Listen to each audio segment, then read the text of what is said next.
Welkom by die Ligpunt Kerk podcast. As Ligpunt Gemeente is dit ons begeerte om God te verheerlik deur disippels te wees wat disippels maak en 'n kerk te wees wat kerke plant. Geniet hierdie week se preek. Ek is seker ek hoef niemand te oortuig nie. Nee, ons lewe in 'n era en in 'n tyd in die wêreld waar daar baie gefokus word op menseregte. So alles gaan oor menseregte, daar's verskriklik baie stemme daar buite wat vir 'n spesifieke belangegroep daar buite jou en my wil aanspoor om op te staan vir menseregte en om te gee vir spesifieke groepe individue. En dit is vir alles, vir almal vanaf belangegroepe met betrekking tot taal en kultuur en nasionaliteit, velkleur, geslag, godsdiens, seksuele voorkeur en selfs dit wat ons laasweek oor gesels het. Ons lewe in 'n wêreld, veral hier in die weste, waar toenemend is daar selfs vir die belangegroep van die weeskind, waar daar toenemend in die weste, dink ek, is mense besig om op te staan vir weeskinders en is ons besig om toenemend om te sien na weeskinders. Maar daar's een groep vriende in ons samelewing wat verbasendlik min airtime kry. Een groep wat verbasendlik min voor opgestaan word en vir wie omgegee word, en dit is weduwees. Kyk vinnig saam met my op die skerm. Hierdie is woorde van 'n professor, hy's 'n psigiater, Dr. J.K. Travidi, wat by Universiteit in Indië werk, en in 'n akademiese mediese joernaal in 2009 het hy die volgende gesê. Hoor wat sê J.K. Travidi. Hy sê, "It can be said that no group is more affected by the sin of omission than are widows. They are painfully absent from the statistics of many developing countries, and they are rarely mentioned in the multitude of reports on women's poverty and on development and health and human rights published in the last 25 years. Growing evidence of their vulnerability, both socio-economic and psychological, now challenges many conventional views and assumptions about this invisible group of women." En hier's die ding. Professor J.K. Travidi is nie 'n Christen nie. Vriende, as dit waar is in die wêreld daar buite, is dit ongelukkig ook so dat dit nie baie beter is binne in die kerk nie. Om Professor Travidi se taal te gebruik, dink ek is seker die groep in die lewe van God se mense vandag, die kerk, wat die most invisible is, om die professor se taal te gebruik, dink ek is weduwees. Ek dink nie daar's 'n groep wat meer geaffekteer word deur letterlik the sin of omission as weduwees in ons midde nie. En dit raak meer kompleks. Dit raak 'n groter uitdaging as ek en jy duidelik is oor die Bybelse definisie van weduwees. Want weduwees, vriende, ek weet nie of jy dit besef nie, maar weduwee volgens beide die Ou en die Nuwe Testament is eintlik 'n versamelnaamwoord. Weduwee volgens die Ou en Nuwe Testament verwys na vrouens wat gegee die gebrokenheid van die lewe beroof, letterlik die woord beroof word van hulle lewensmaat, en dis nou moet self sien kom klaar. Daai groep word in die Bybel, Ou en Nuwe Testament, word weduwees genoem. Wat beteken dat weduwees Bybels verwys, ja, verseker in die eerste plek na vrouens wat hulle mans aan die dood afstaan, maar dit verwys ook na geskeide vrouens wat dus enkellopendes, gewoonlik mammas is, enkel mammas is. En ek weet weer eens ligpunt of ons nie besef nie, maar as ons daardie definisie, Bybelse definisie van weduwees oor nadink, dan het ons baie weduwees in ligpunt. Ek weet nie of jy daarvan bewus is nie. Daar's ten minste, en dalk het ek verkeerd getel, maar ten minste 5 weduwees in die sin van dames in ons midde wat hulle man aan die dood afgestaan het en wat nog steeds enkellopend op hierdie stadium is. Daar is 15 ligpunters op hierdie stadium, dames in ons midde wat in ligpunt gesinne is, wat uit 'n huwelik uitgekom het, geskei is en wat nou 'n enkel mamma is wat nog nie weer getrou het nie. 5 wat se mans gesterf het, 15 wat geskei is. En hier's my vraag aan ons as 'n gemeente vandag, weer eens in die taal van professor Travidi. is hulle invisible vir jou en vir my? Vriende, hier is die vraag vir jou en vir my vanoggend, word die wederwees in ons midde in Ligpunt raak gesien, maar meer as dit, word daar na hulle omgesien. En dit is wat ek graag ons wil aanspoor in vanoggend. Ons wil saam nadink oor Bybelse motiverings, regtig, 'n drieledig, eintlik is dit een ding, 'n drieledige motivering vir hoekom ons 'n geloofsgemeenskap wil wees, wat daadwerklik na die wederwees wat in ons midde is, omsien. Dit kan alles opgesom word in Jesus se bekende woorde, wat vir ons gelees was in die Onse Vader vroeër. Daai woorde van Jesus, wanneer Jesus ons roep om te bid en te sê, Vader, laat u wil geskied, soos dit in die hemel is, so ook op aarde.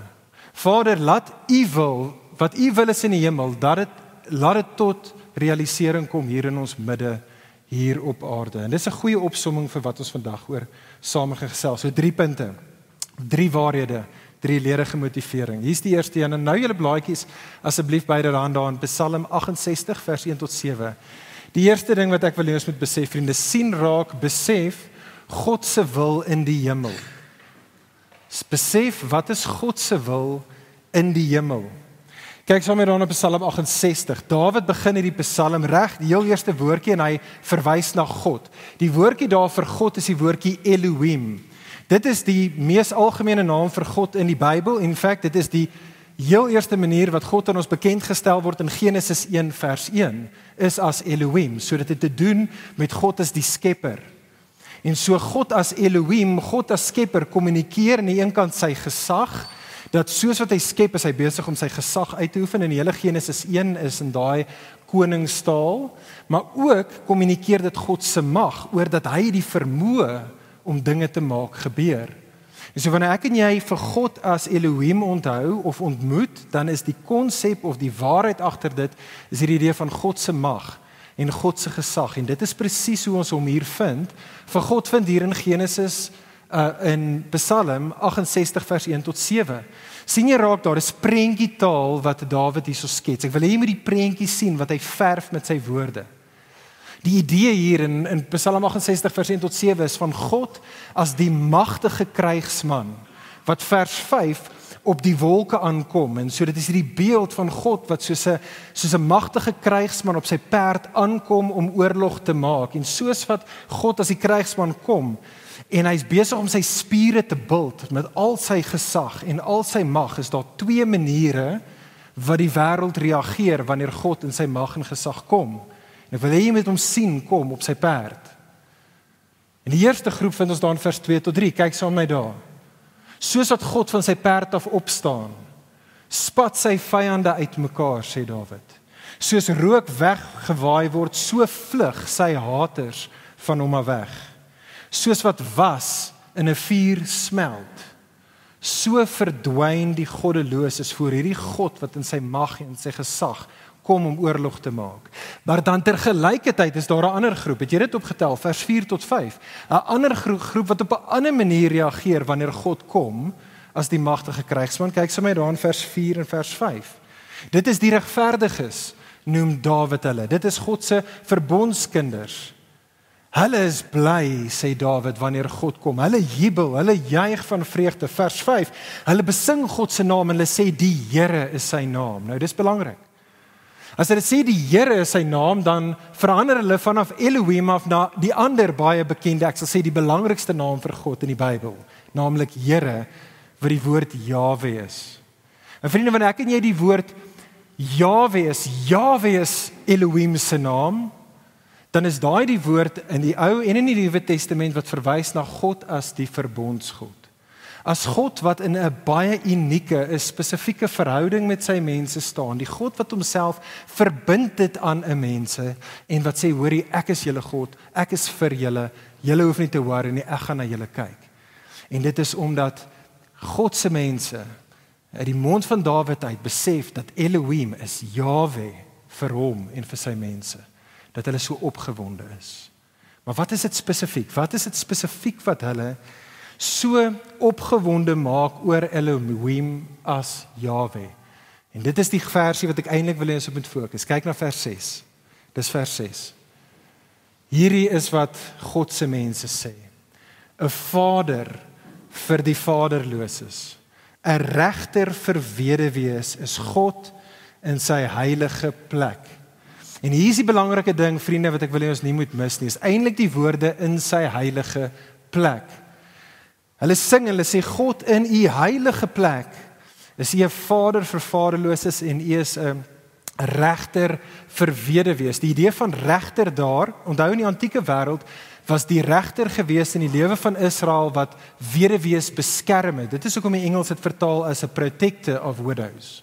Dit was die job gewees van die regter. Hy het seker gemaak dat daar word na die belange van die weduwees omgesien in die samelewing. En wat Dawid hierso sê, God in u heilige plek, is dit wie hy is. Dit is wie hy in wese is, 'n beskermer van weduwees. Jy sien, hier is die ding, as ons op 'n Sondag kom, ten minste meeste van ons hier, dan kom ons so klein bietjie in ons netjiesklere, né? Jy kom op 'n Sondag by mekaar so klein bietjie meer met jou beste voetjie voor. Maar as ek en jy by ons woonplek is, dan is dit soos wat ek en jy werklik is, né? Sonder make-up. Okay, ouens dra ook hopelik nie make-up by die huis nie, maar dis daar wat jy jou skoene uit het en jy gee nie te veel om hoe jy lyk nie. Dit is hoe jy is in wese, okay?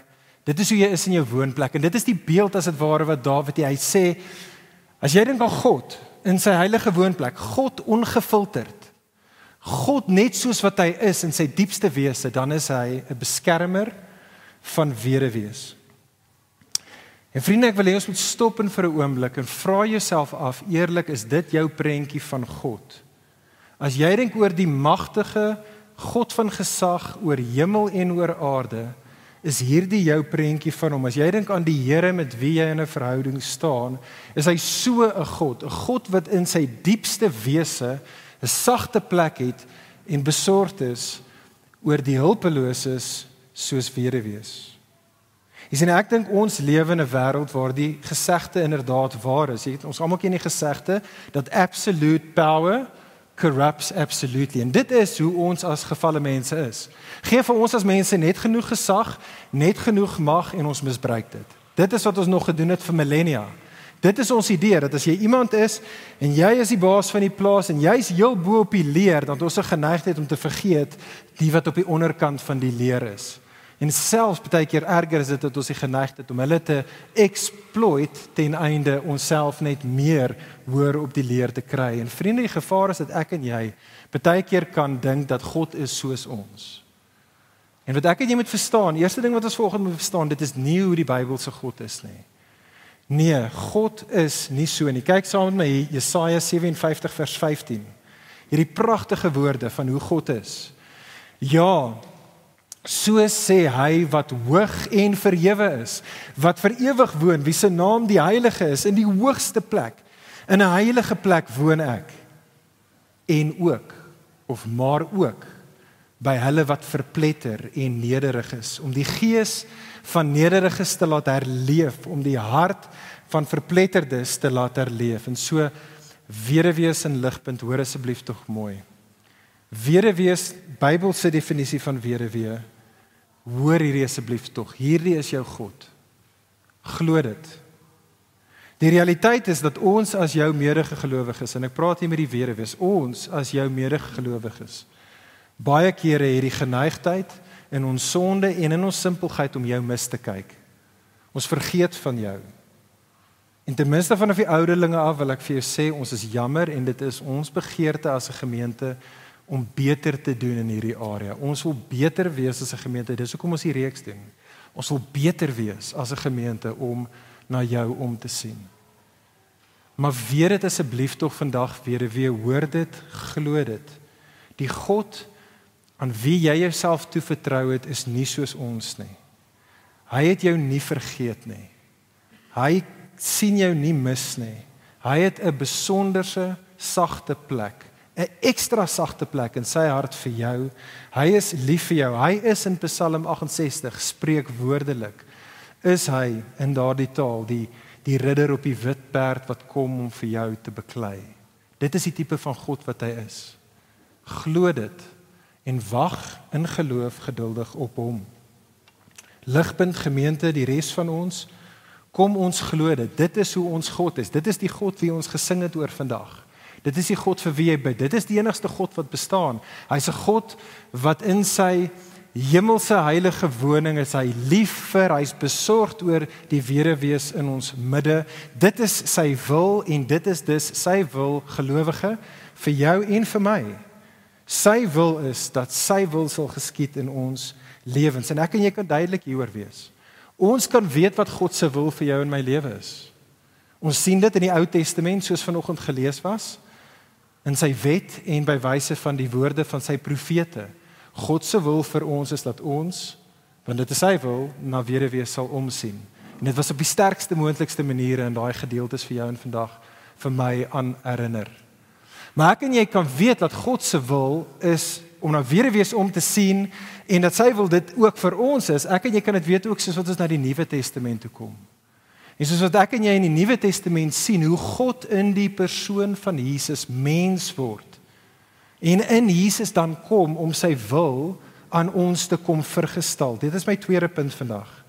Sien raak saam met my, onthou terug, ons het gekyk na God se wil in die hemele, kom ons sien raak God se wil nou op aarde in die persoon van Jesus. Weereens terug by die Onse Vader. As jy mooi daar dink, vriende, wanneer Jesus die heel eerste keer gesê het, ons moet bid, Vader, laat U wil geskied soos in die hemel so op aarde, is daai natuurlike gebed wat in die eerste plek deur Jesus gebid word vir homself. Jesus is die een wat kom om letterlik die wil van God op aarde te laat geskied. En dus, vir daardie rede, vriende, is dit wat ons dan sien in die menswording, dat die God van Psalm 68, Johannes 1 vers 14 vlees geword het en hy het onder ons kom woon. Hy het onder ons kom tabernakel is die woord. Hy het onder ons sy heilige woonplek kom maak. En dan sal dit jou en my nie verbaas dat as na daai Jesus kyk in die evangelies, dan sien ons dat hy 'n hart vir wederwees gehad. Ons sien dat Jesus het oor en oor, het hy gepraat oor en met en dinge gedoen vir wederwees. Ons sien dat Jesus se storie en die storie van wederwees is totaal en al soos 'n tou deur mekaar gevleg. En ek wil hê ons moet dit besef, want ek dink baie van ons mis dit, en so hoor dit. Matteus hoofstuk 1, eerste hoofstuk in die Nuwe Testament, vind ons vir Maria. En ons vind vir Maria, swanger deur die Gees, Josef weet dit nie, en so die teks sê vir ons, Josef wil haar skei. En God kom by wyse van Gabriël en sê, Josef moet dit nie doen nie. Doen presies die teenoorgestelde. Kom ontferm jou oor Maria. Lukas 2 vers 38, Jesus is 'n klein seun. Hy's by die tempel en ons word vertel van die profetes Anna.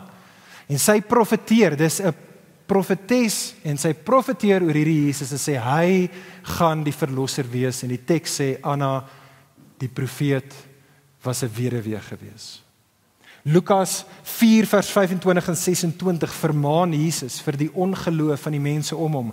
Jesus gaan terug na die Ou Testament toe. Hy herinner hulle aan die weduwee wat ons van lees in 1 Konings, die weduwee Zerapath, en hoe sy die gelowige was in 'n goddelose Israel in die Ou Testament. Sy daardie heidense weduwee en sy was die een wat die profeet van God erken het. In Lukas 7 vers 1, die heel eerste opstanding uit die dood wat ons het, is die seun van die weduwee in die dorpie Nean.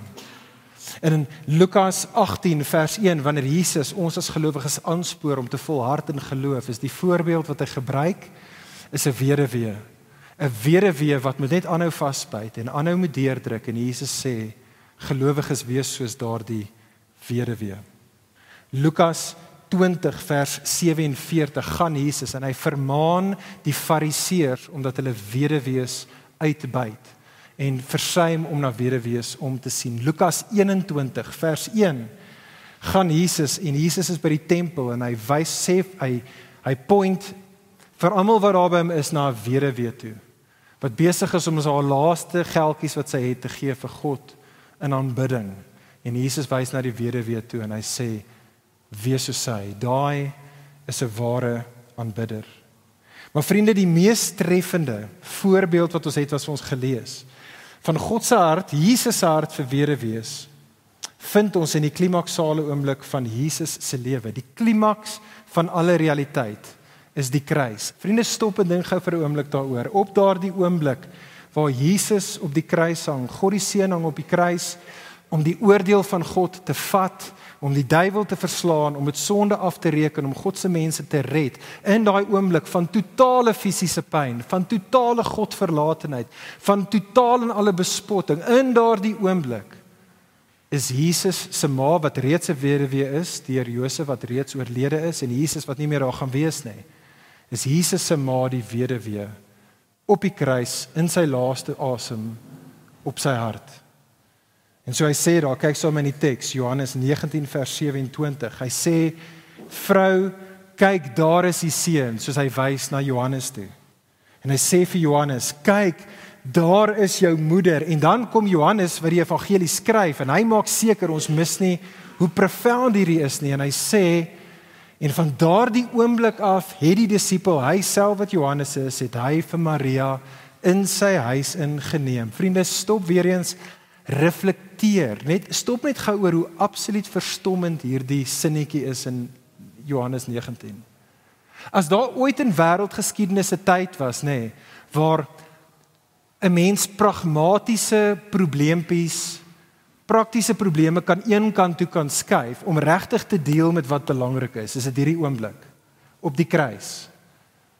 En op daardie oomblik waar Jesus kom om met sonde en die Satan af te reken, om die oordeel van God te vat en sy mense te red. In daardie oomblik sien ons is Jesus besorgd oor sy ma, Maria, die weduwee. Vriende, dit is die tipe van God wat ek en jy aanbid. Onthou, Jesus kom en hy vergestalt ware aanbidding. Dit is die tipe van God wat ons aanbid, en dit is dan ook hoe ons aanbidding behoort te lyk. Laaste, derde punt hier, kyk sommer op die blaadjie weer, Jakobus 1 vers 27, ons het gekyk na God se wil in die hemel, toe God se wil op aarde in Jesus, nou kyk ons na God se wil op aarde in en deur sy kerk. Kom ons lees weer saam, Jakobus 1 vers 27, dit, sê Jakobus, hierdie is suiwer en onbesmette godsdiens voor ons God en ons Vader, om na weeskinders en weduwees om te sien in hulle ellende. Nou as jy laasweekie was, het ons laasweek na dieselfde teks en die gedeelte voor het in detail gekyk, en so gaan nie dit weer sê nie. Alles wat ons laasweek gesien het in Jakobus 1, wat getel het vir weeskinders, tel presies op dieselfde manier hier natuurlik, ook vir weduwees. Die treffende ding is dat Charles Spurgeon, baie van julle sal van hom al gehoor het, hy was 'n Engelse dominee en 'n kerkleier 'n paar honderd jaar gelede, en Charles Spurgeon in sy commentary oor Psalm 68, spesifiek wanneer hy praat en kommentaar lewer oor Psalm 68 vers 6, dan sê Spurgeon dat hy is van die oortuiging dat die Nuwe Testament vervulling van Psalm 68 vers 6 is Jakobus 1 vers 27. Hier is die rede hoekom. Ek dink hy's reg. Hy sê, want jy vind presies dieselfde 3 woorde wat jy in Psalm 68 vers 6 het, die woordjie weeskind, die woordjie weduwee en die konsep van heiligheid vind jy net so hier in Jakobus 1 vers 27. En vriende, dit maak logies sin, As dit God se wil is, as God 'n hart het vir weduwees, en wanneer God dan in sy seun mens word, en ons sien dit vergestaal word, dan sekerlik sal ons verwag dat God se kinders, Jesus se broers en susters, soos die Vader, soos die Seun, 'n hart sal hê vir weduwees en hulle self sal gee vir om na weduwees om te sien. Vriende, besef dit asseblief tog elke keer wanneer ek en jy die Onse Vader bid. Elke keer wat ons bid en ons sê, Vader, laat U wil geskied soos in die hemel, so ook op die aarde. Besef tog asseblief, wat jy eintlik bid as jy dit bid, is nie God, sal jy op een of ander mystiese manier daar ergens ver weg U wil laat geskied op aarde nie. As jy dit bid, is jy besig om te sê, God, sal jy dit in die eerste plek in my en deur my doen? Sal jy dat jou wil geskied in my lewe en sal U wil deur my geskied, sodat dit in die wêreld kan realiseer. Dit is wat ons bid, vriende. En so hier is wat ek wil hê ons moet doen, in ons laaste tydjie saam, wil ek graag hê ons moet saam dink oor praktiese implikasies van hierdie waarheid wat ons vanaf die Ou Testament af tot die Nuwe Testament sien oor ons verantwoordelikheid om na weduwees om te sien En ek wil graag hê dat ons oor die praktiese implikasies met saamdink, baie soos laasweek aan die hand van hierdie opskrif wat ons ook laasweek gehad het, en dit is die idee van elkeen kan iets doen. Want ek wil ons weer eens uitnooi en sê, ligpunter, elkeen van ons kan en elkeen van ons moet iets doen om na die wederwees in ons midde om te sien. En vandag wil ek vir ons 5 praktiese implikasies van dit uitwys en dit sal hier op die skerm op die bord wees. 5 maniere wat ons kan omsien na die wederwees in ons midde. Die eerste ding is dit: vriende, kom ons ondersoek ons eie harte ten opsigte van wederwees. Kom ons ondersoek ons harte. Dis die eerste ding wat ons moet doen. En hier wil ek spesifiek fokus op die enkel mammas in ons midde wat uit egskeidings uitkom. As jy by Ligpunt al verwyle is, sal jy weet dat by Ligpunt het ons 'n ontsaglike hoë premie op die huwelik. Ons beklei vir huwelike by Ligpunt, ons beklei teen egskeiding. En dit gaan altyd so bly, dit gaan nie verander nie, ons gaan dit altyd doen. Maar ek dink een van die verkeerde gevolge daarvan is dat partykeer in 'n kerk soos Ligpunt wat 'n baie hoë premie op die huwelik het, wanneer daar dan geskeides in ons midde is, veral want dit is 9 uit 10 keer geskeide vrouens in ons midde, dan weet ons as 'n kerk nie altyd lekker presies hoe om hulle te bemoedig en hoe om hulle te betrek in ons geloofsgemeenskap nie. Hier is iets wat ek gehoor het, wat een van die enkel mammas in ons midde al gesê het, en hierdie was nie 'n rant nie, sy was nie kwaad nie. Hierdie was eintlik met trane aan haar oë gesê. Sy het gesê, sy weet is nie waar nie, maar op tye voel dit vir haar asof dit beter sou wees as sy haar man aan die dood afgestaan het. Eerder dat sy deur 'n egskeiding gegaan het. Want ten minste in die begin, as iemand se man aan die dood afgestaan het, dan kom ons om daardie persoon en ons omvou hulle in emosie en in praktiese maniere, maar dit voel nie vir haar heeltemal of dit op presies dieselfde manier gebeur vir haar, die weduwee, die enkel mamma wat geskei was, nie. En Ligpunt, so mag dit nie wees nie. So mag dit nie wees nie. Ons het nodig om ons harte te ondersoek. Ons het nodig om seker te maak dat ons hart is meer soos God se hart en nie soos die harte van die fariseërs nie. Ons het nodig om te besef dat nie altyd nie, maar baie kere is die enkel mammas wat uit egskeidings kom in ons midde die slagoffers gewees in hulle huwelike, wat gemaak het dat daai huwelik verbrokel het. Ja, dit takes two to tango, ons almal het foute, ons almal het sonde, ons almal het tekortkominge en baie kere selfs kan dit ook wees dat dit die vrou was wat die netto groter oortreder was as daar ooit so iets kon wees. Maar vriende, selfs as dit die geval is, het ek en jy nodig om die evangelie regtig te glo. Om geskei te wees is nie die onvergeefbare sonde nie. En soos wat ek en jy daagliks van die fontein van God se genade drink en aanhou drink as sy kinders, so is dit waar vir almal en ek en jy het nodig om nie die weduwees in ons midde soos tweede klas Christene te hanteer nie. Hier's die tweede implikasie van hierdie teks en hierdie waarheid vir jou en vir my vandag.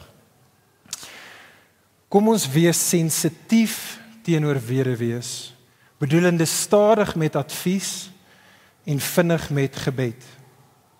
Weereens wat ek al gehoor het vanaf weduwees in ons midde, is dat in hulle weereens sê dit op 'n mooi manier, hulle weet dat die gemeente bedoel goed, en hierdie goeie speel gewoonlik in die konteks van ons Ligpunt gesinne uit. Hulle weet dat hulle Ligpunt gesin bedoel goed, maar dit voel nie altyd asof hulle Ligpunt gesin sensitief is vir die kompleksiteit van hulle lewensomstandighede nie, en vir wat hulle kapasiteit is nie. So die Ligpunt gesin maak 'n klomp reëlings oor wanneer ons gaan ontmoet en hoe ons gaan ontmoet, maar hulle dink hier daaraan, hoorie, is 'n enkel mamma wat nou na die kinders moet kyk en wat hierdie goeders moet betaal nie.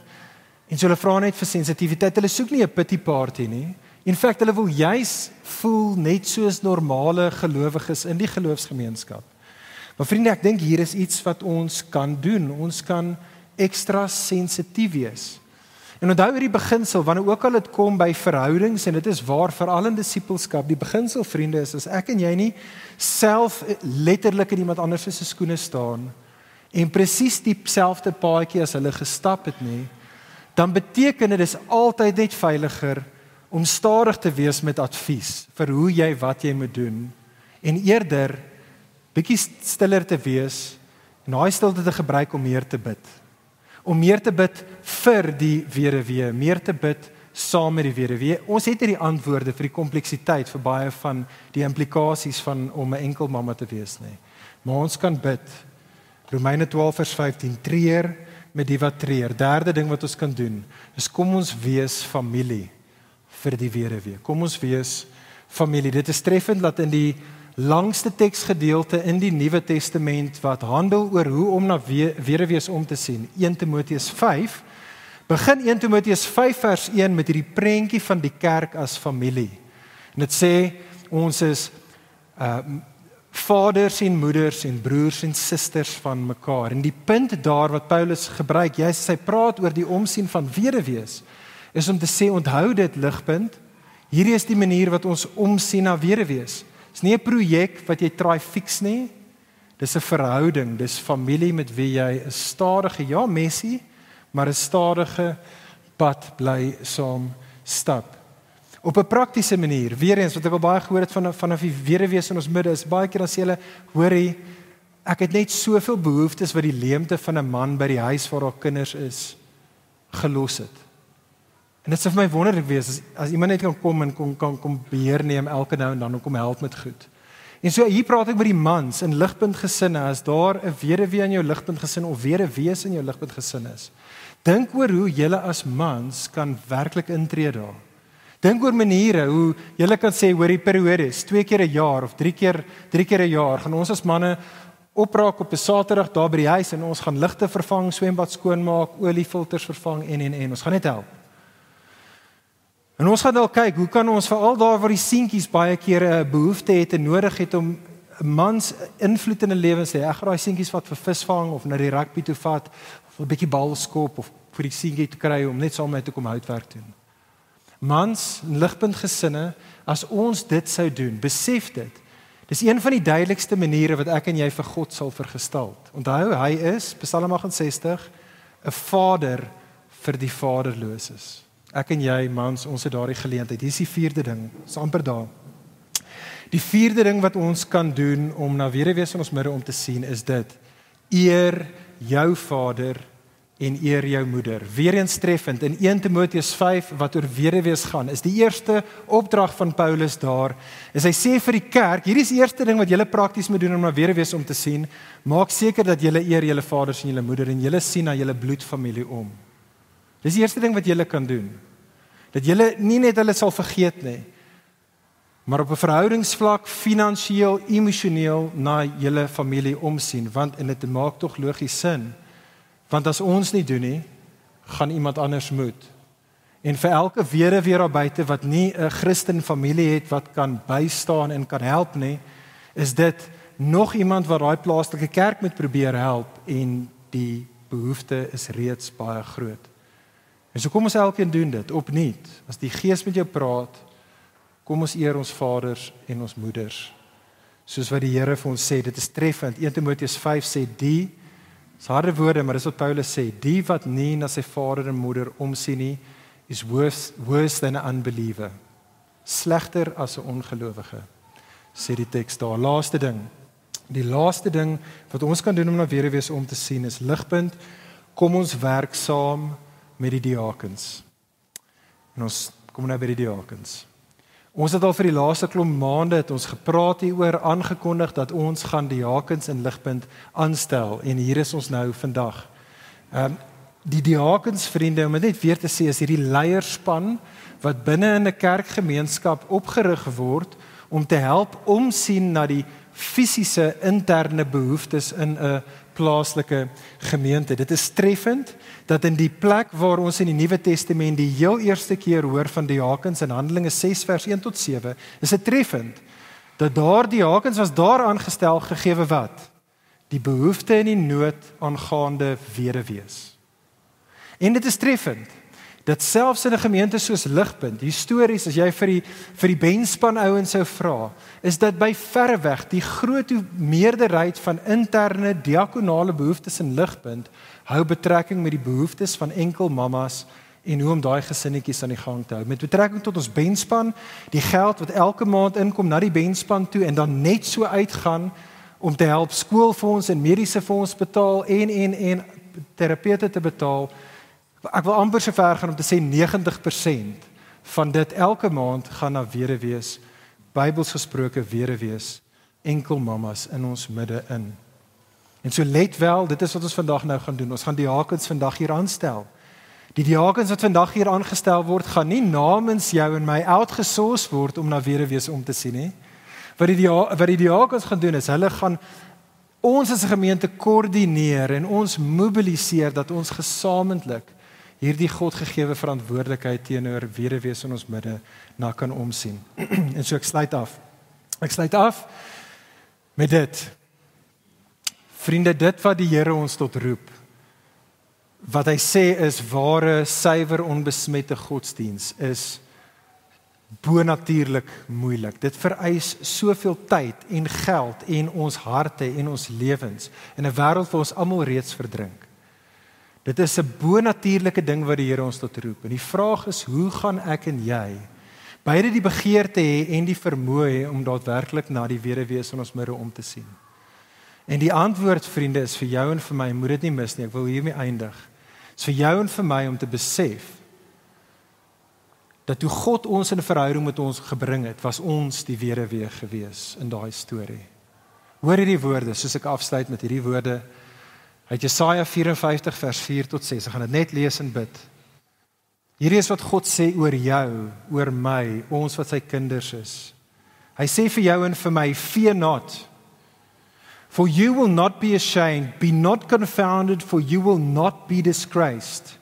For you will forget the shame of your youth and the reproach of your widowhood. You will remember no more.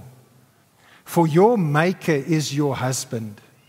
The Lord of hosts is his name, and the Holy One of Israel is your Redeemer. The God of the whole earth he has called.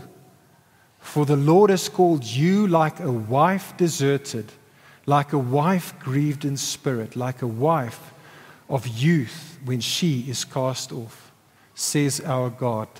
Gelowige, dit is jy, dit is ek. God het hom ontferm oor ons. Kom ons ontferm ons oor weduwees in ons midde. Kom ek bid vir ons saam.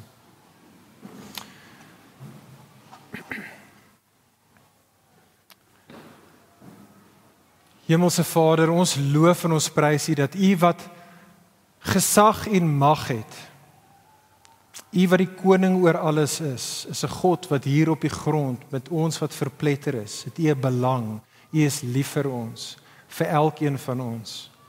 Ag Here, ons dankie dat in U Seun Jesus het U self ontferm oor ons. En Here, dit is ons gebed, dit is my gebed vir ons as 'n gemeente, elkeen van ons individueel en kollektief gesamentlik.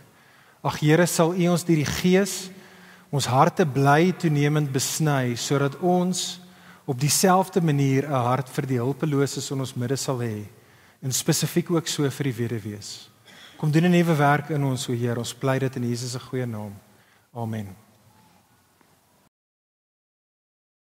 Vir meer inligting oor Ligpunt Kerk, besoek gerus ons webwerf op www.ligpunt.com of kontak ons gerus by info@ligpunt.com.